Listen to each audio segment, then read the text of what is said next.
Assalamualaikum warahmatullahi wabarakatuh.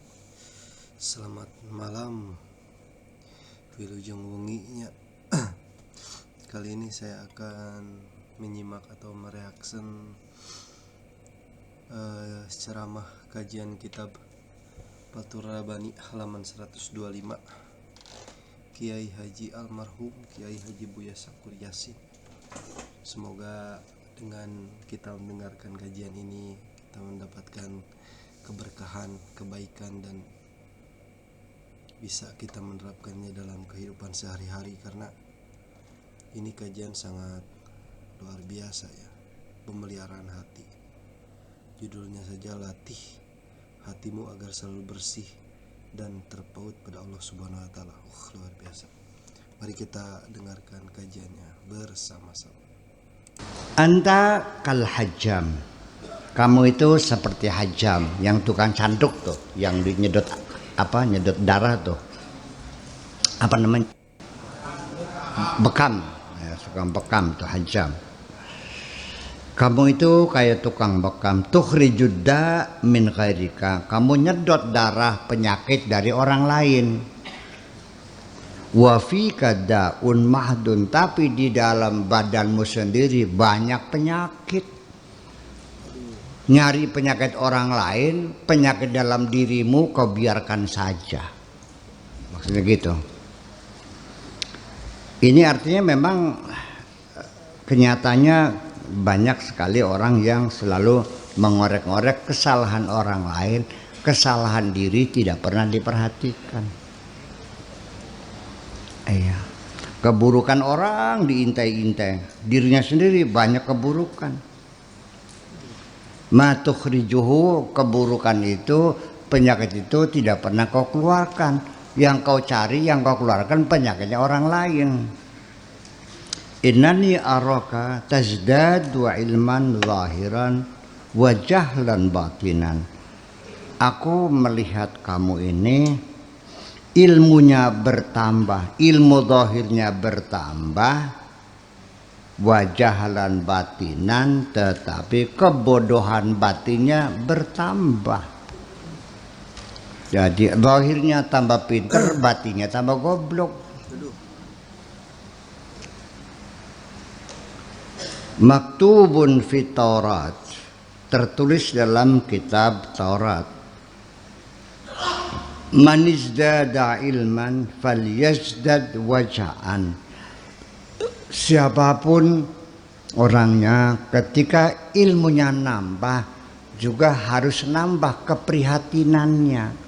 Bukan menambahkan kesombongannya, bukan nambah bangga. Semakin tambah ilmu, semakin tambah prihatin.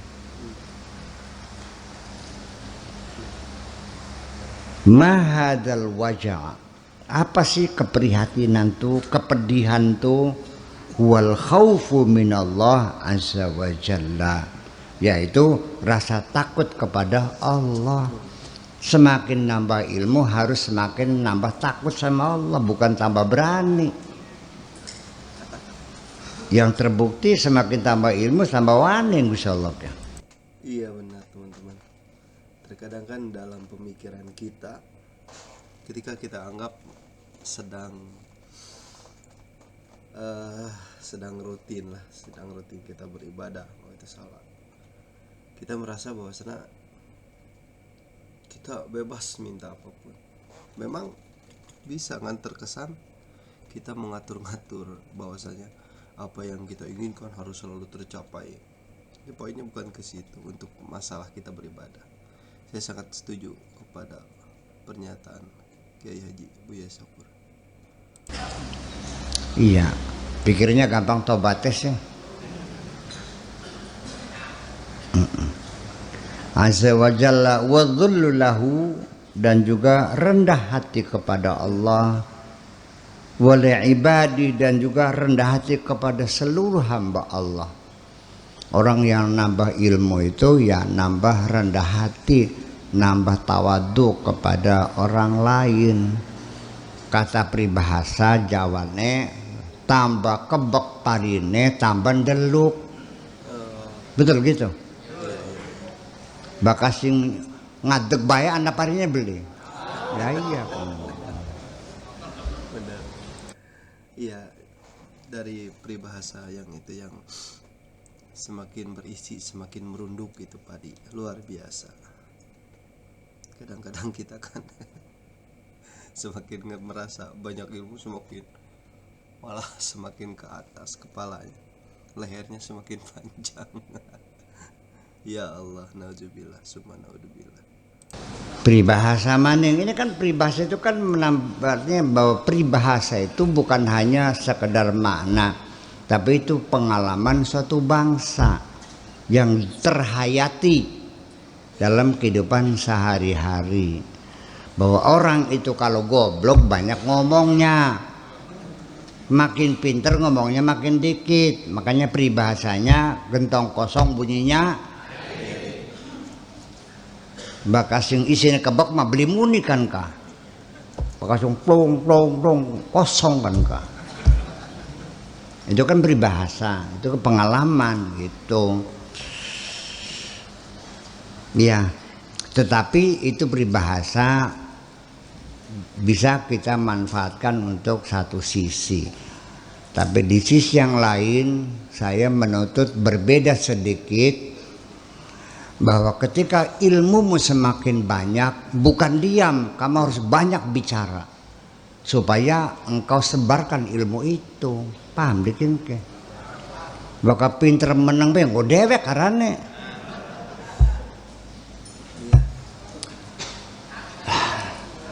Kalau orang banyak ngomong, sedikit kerja namanya beo. Kalau banyak kerja nggak ada ngomongnya namanya maling. Jadi kita harus banyak kerja dan banyak ngomong. Gitu.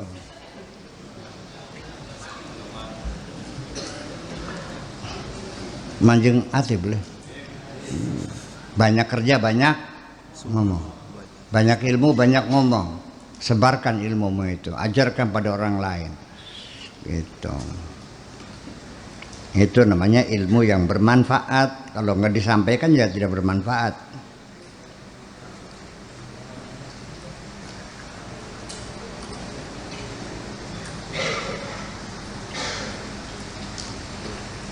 Idza lam yakun alima, kalau dia memang belum berilmu, belum tahu, ta'allam, belajar.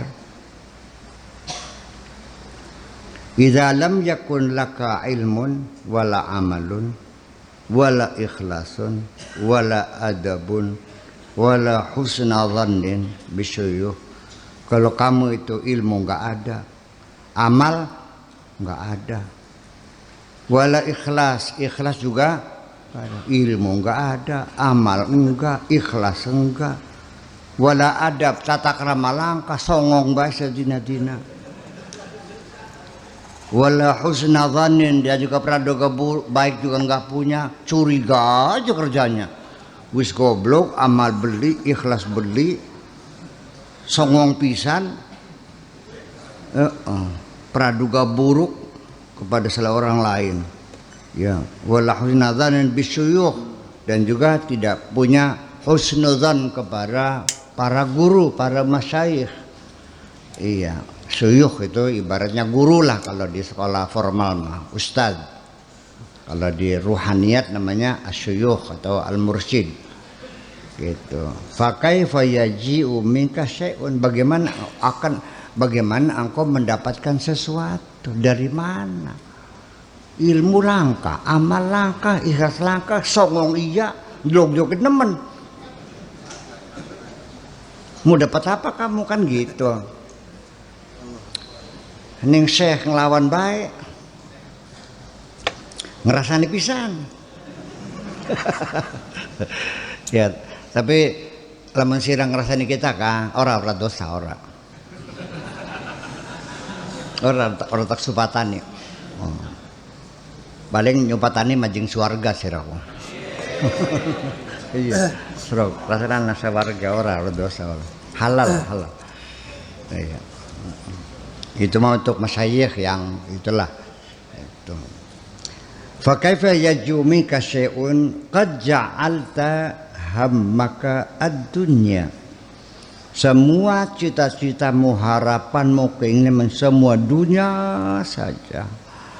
Mubeng-mubeng ujungnya si tengkap sirake. Wa hutamaha, dan runtuhan. Gorekan intip baikanka. Luru intip baik.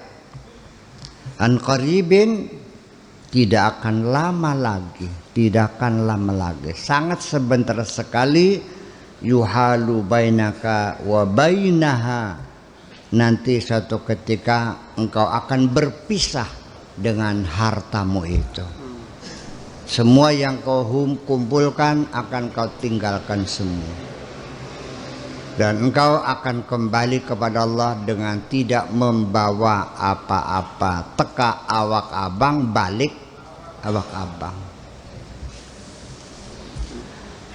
Paling hanya membawa selembar kain putih, kain kafan. Semua kau tinggalkan.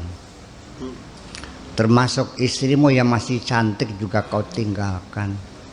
Rumah yang kau bikin belum selesai, engkau sudah pulang. Istrimu masih cantik, kawin lagi. Akhirnya yang menepati rumah yang kau perjuangkan mati-matian, yang menepati suami yang baru. Ada enggak? Iya, jangan sampai seperti itu nasibmu. Gitu.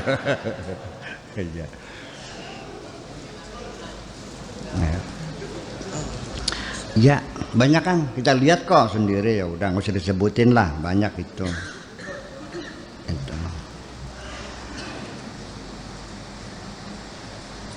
Lalu aina anta minal qaumi, lalu di mana posisimu?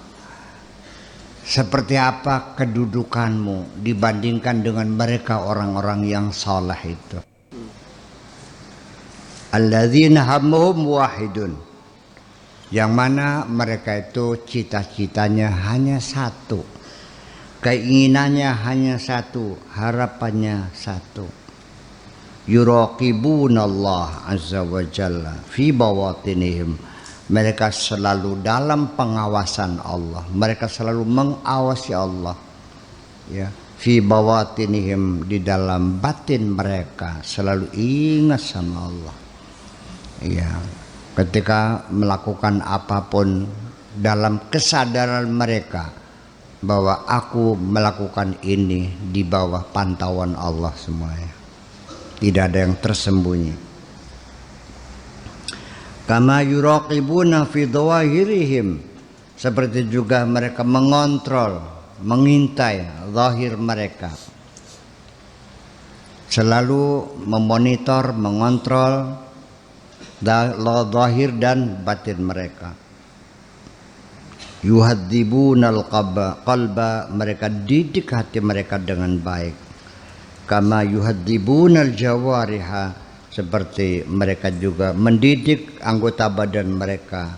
Hatta idza tamma lahum hadza, kalau ini selesai dikerjakan semuanya, kafahum hammas syahwat, mereka lalu akan dicegah oleh Allah untuk tidak berlanjut mengikuti syahwat mereka. Artinya nafsunya volumenya diturunin oleh Allah, sehingga mereka bisa mengendalikan hawa nafsu mereka. Bi asriha, seluruhnya, hawa nafsunya, keserakahannya, segala macamnya terkendali semuanya, dengan cara mengontrol, membersihkan hati mereka seperti membersihkan raga mereka. Tangan kita kotor, kita cuci. Muka perong, segera dicuci muka. Korong segera dibersihkan. Kopok dikurek semuanya. Jadi tidak ada kesempatan kotoran-kotoran itu melekat pada jasad kita. Hati mereka juga selalu dikontrol, selalu dibersihkan. Tidak pernah dibiarkan berlama-lama kotoran melekat di dalam hati mereka. Ya, hati juga ada kotornya. Seperti baju kotornya, kaki nginjek tembelek, ya kan gitu. Tangan megang apa, ya, segala macam. Hati juga sama, bersentuhan, ya, nempel kemana-mana. Dan ketika tangan kita, kaki kita kena kotoran, kena ter, kena cat, kena lumpur, kena air panas, kita merasa tidak nyaman. Ketika kaki kita berlumpur, hati juga sama. Ketika kena kotoran, kamu sebetulnya merasakan adanya ketidaknyamanan itu, tetapi engkau tidak mengerti bahwa itu perlu dibersihkan, dan cara membersihkannya juga kamu tidak tahu, dan nanya juga tidak kok. Apa sampai wis ngerapin terkabeh sih barangnya. Iya, yang membersihkan cat digosok-gosok pakai tepes, ya tekan salet saya tiga mentok cat mah, pakai thinner kan gitu, paham nggak?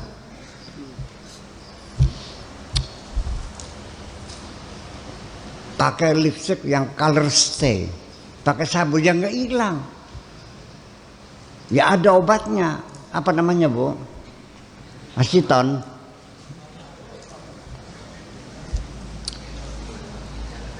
Ya dihapus korban yang terbang beleber pisan, malah ketangguhan jeruk. Oh, iya. Nah itulah makanya. Jadi ya kita harus sebetulnya mah wudhu 5 kali itu hanya exercise kok, latihan seperti engkau membersihkan hatimu. Tapi ternyata ya enggak juga sih. Tiap hari kau bersihkan mulutmu sehari 5 kali ya. Tapi masih anggap rerasan aja. Betul enggak? Telingamu kau bersihkan enggak? Masih tetap aja doyan mendengarkan sesuatu yang tidak baik kok. Iya.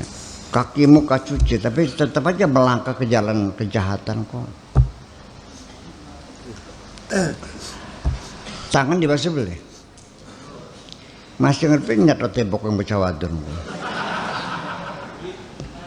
Ayo ngaku sebelum. Berarti wudhumu itu kurang efektif. Iya. Padahal itu adalah exercise sebetulnya, latihan. Sebetulnya mah. Jadi namanya seremoni-seremoni itu sebetulnya adalah simbol-simbol, bukan tujuan. Ini dipertengkarkan, yang bid'ah, yang musik, gimana lagi? Dipahamkah? Zakat itu latihan memerangi kikir yang ada di hatimu. Iya, belajaran 2,5%. Itu bukan berarti kalau sudah bayar zakat sudah selesai, tidak dong. Iya. Kalau ada tetangga nggak makan dikasih makan nggak? Tak biarkan aja, ngodranya los. Toh saya zakat sudah keluar, begitu tah saya berpikirnya. Benar. Itu makanya. Jadi dikiranya ibadah-ibadah seremoni itu dikiranya tujuan. Tidak, itu adalah latihan, exercise. Setiap hari Senin apel hormat bendera, itu bukan nyembah berhala, bukan, membangun cinta tanah air. Paham bikin gitu. Sasarannya lain, boleh paham Pak. Ya akhirnya seremoni-seremoni yang sebetulnya hanya latihan-latihan dikiranya tujuan utama, enggak, malah akhirnya menjadi pertengkaran. Sampai baca basmalah saja bertengkar, ada yang bilang wajib, ada yang bilang tidak boleh dibaca, ada yang harus dibaca. Yang bilang harus dibaca, kalau baca Fatihah tanpa basmalah sholatnya enggak sah. Yang melarang ada lagi, kalau baca basmalah sholatnya enggak sah. Imam Maliki, ya kan? Imam Hambali bacanya pelan-pelan gitu kan. Tapi kata amin padahal bukan Fatihah tidak pernah dipertengkarkan kok. Ayo. Waladdallin. Amin itu Fatihah bukan. Kok sih dipertengkarkan? Kalau basmalah dipertengkarkan. Karena mereka belum ngeh. Ngerti? Belum ngerti tuh. Iya, tidak tersadar. Makanya tolong nih dibahas Fatihah atau bukan, sambil tukaran maning boleh.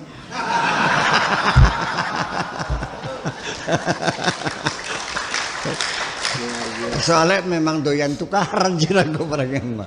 Iya memang suka, kamu suka bertengkar kok. Merasa nyaman kalau bertengkar tuh. Gurih. Iya. Bakal beli tukaran ku gatel ilate. Iya. Ya sampai sekarang kok. Saya kan melihat di TV, di YouTube kan pada bertengkar saling salah menyalahkan. Iya gitu. Jadi kelakuan gitu tuh. Jadi ya udah, saya tidak akan ikut dalam pertengkaran ya, dan saya tidak akan menyalahkan siapapun. Silakan mau bertengkar-tengkarlah, saya emang nggak usah. Iya, kalaupun saya dicaci maki, saya tidak akan membalas, insya Allah enggak. Pintu pertengkaran sudah kututup rapat-rapat selesai. Ya kan gitu, itu aja. Wes paham belum kan kok? Ya. Itulah fala yabqa fi qulubihim illa syahwatun wahidah.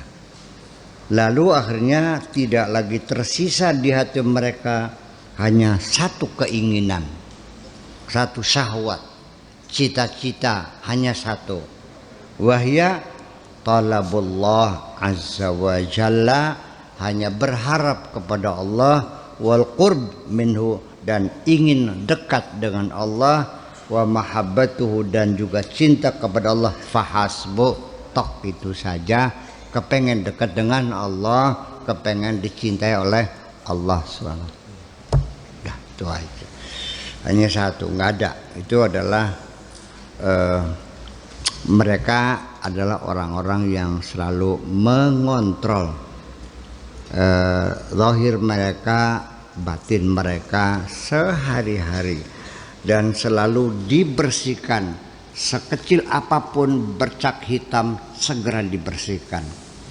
Makanya salah satu membersihkan kotoran di hati adalah pertobatan, istighfar yang banyak itu. Ya, tetapi kalau hatimu memang keras, ya berat minta maaf tuh. Iya. Jadi apa ya, gengsi lah minta maaf itu. Kita nih salah apa?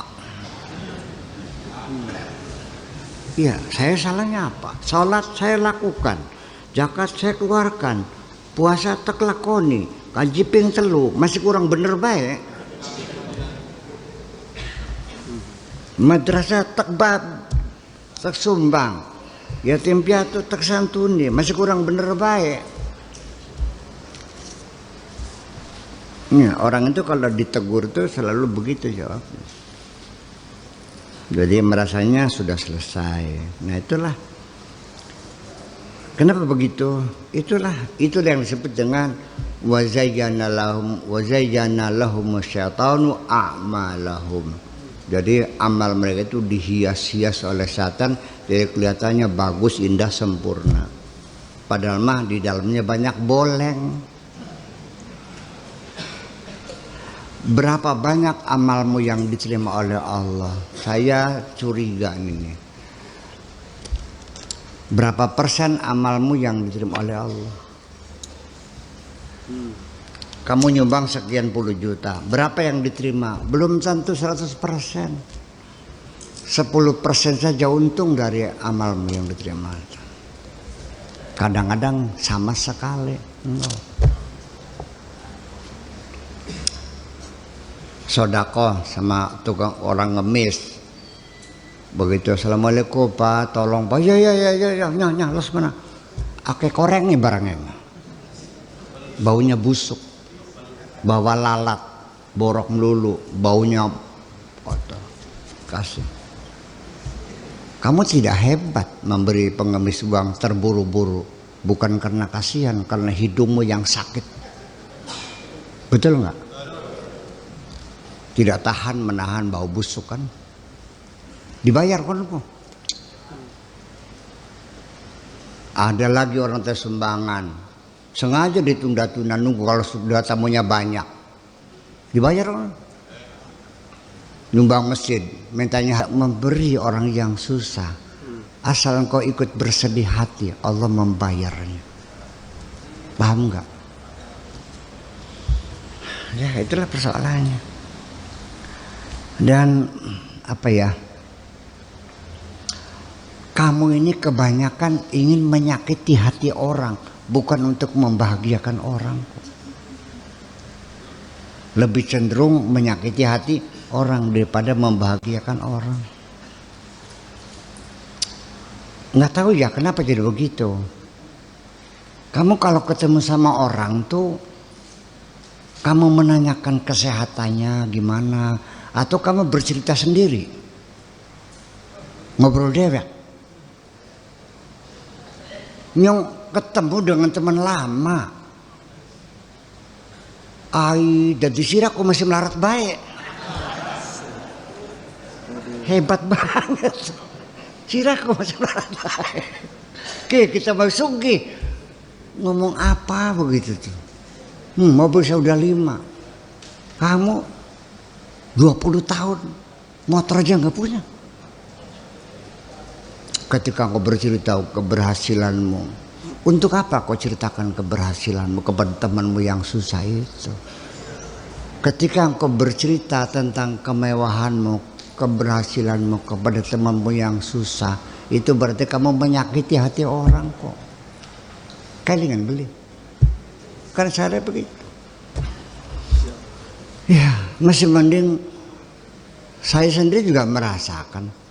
Ketika ada teman, saya kan banyak teman yang sudah berpuluh-puluh tahun nggak ketemu. Dulu pernah di Syria, pernah di Libya, di Tunisia, pernah di London, kan ketemu. Ya Allah, apa kabar di SMS? Apa kabar Pak Kiai, sehat?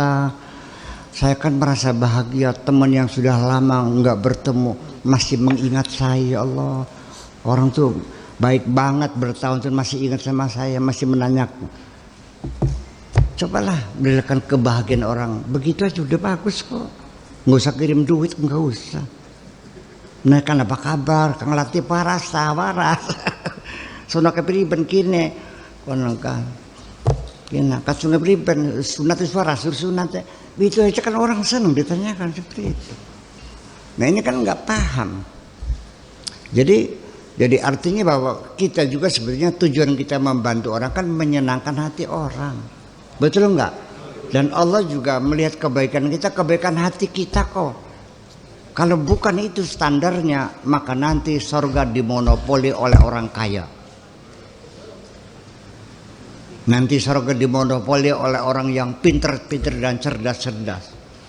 Ya bitar mini nangis mungkin mah. Yang sholat saja baca fatihahnya alhamdulillahirabbil alamin walabeddolin. Dia nggak pernah mengayal sorga kok. Kiainya sengaja guduk kayu-kayu pasti menjeng surga. Ngapain kaji carmun? Wah sodako nggak dina kan sawahnya berapa? Kaji carmun sawahnya berapa? Iya. Larinya cepat ke orang maraton menuju sorga. Ditepak punukan yang malah geramente. Ya sorga lah. Tidak sah, masa beli kenal Carmun. Nah itu persoalannya. Hari bitarmi mau wong melarat ya, rembat selayag, seloyog, kedumel. Sampai malaikatnya juga nanyanya juga sopan banget, nok badeng pundi, basan lagi. Lalu jawabnya bitarmenya, ya lamun bisa mending suarga. Pen suarga, iya, bakal bisa mah. Ya beli apa-apa. Bayangkan, iya. Sementara bakal di Salman masih ditanya sawahnya berapa, PBB-nya bayar enggak, pajaknya bayar enggak, mobilnya ngangkut siapa, wah tukang masuk dikasih makan apa, enggak masuk. Baru begitu tarme, dua sawah beli orang. Sodako nol. Iya, mobil, boro-boro mobil melakukan serbetnya gak orang dua gitu. Ya wis mancingnya los, terus mancing. Dihitung beli ngitung apa cemera sih lemah.